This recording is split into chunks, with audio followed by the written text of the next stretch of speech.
सिरमौर जिला में हम हरिपुर धार, संगड़ाहा, नौरा धार इत्यादि में सर्दियों में बर्फबारी होती है।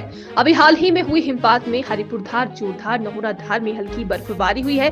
सर्दियों में लोगों को स्वास्थ्य सेवाएं आसानी से उपलब्ध हो सके, इसके लिए जिला स्वास्थ्य विभाग ने तैयारियां पूर्ण कर ली है और इन इलाकों में प्रचुर दवाओं की मात्रा उपलब्ध करवाई गई है।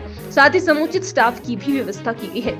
इसी तैयारी को लेकर एक समीक्षा बैठक का आयोजन किया गया, जिसकी अध्यक्षता मुख्य चिकित्सा अधिकारी डॉक्टर अजय पाठक ने की और सभी संबंधित स्वास्थ्य अधिकारियों को प्रबंध पुख्ता करने के निर्देश भी दिए। नहीं ही चाहिए, चाहे वो बच्चा होम डिलीवरी होती है, चाहे वो इंस्टीट्यूशनल डिलीवरी होती है, कंप्लीट इम्यूनाइजेशन हर बच्चे को मिलनी ही चाहिए।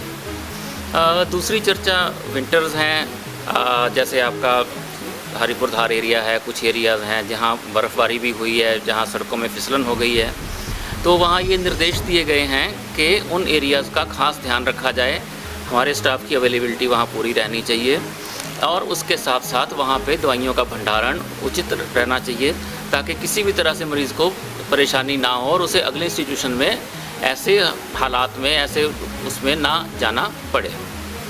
यहाँ थोड़ी बढ़ जाती हैं तो ये भी निर्देश दिए गए हैं कि जो माताएं हैं उनको बताया जाए कि जो बच्चा हाई रिस्क कैसे हो जाता है। बच्चे को सांस की तकलीफ़ अगर हो तो माँ पहचान सके कि ये सर्दी जुकाम है या ये गंभीर बीमारी है।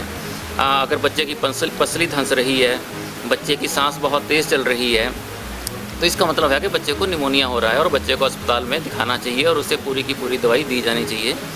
इसके साथ साथ माँओं को आईसी भी दी जा रही है कि अगर बहुत सर्दी है तो बच्चे को सर्दी से बचा के रखें। खासकर देखा गया बच्चे नंगे पाँव दौड़ते रहते हैं, पाँव से सर्दी लग जाती है, उसे खांसी जुकाम हो जाता है, वो जो निमोनिया में परिवर्तित हो जाता है। अगर हवा चल रही है, धूप में नहलाते हैं गाँव में बच्चों को, तो अगर धूप में नहला भी रहे हैं तो ध्यान रखें अगर हवा चल रही है तो हवा में ना नहलाएं बच्चे को। अगर बच्चे को खांसी जुकाम है तो रोज़ नहलाना कोई आवश्यक नहीं है, उसे ना नहलाएं।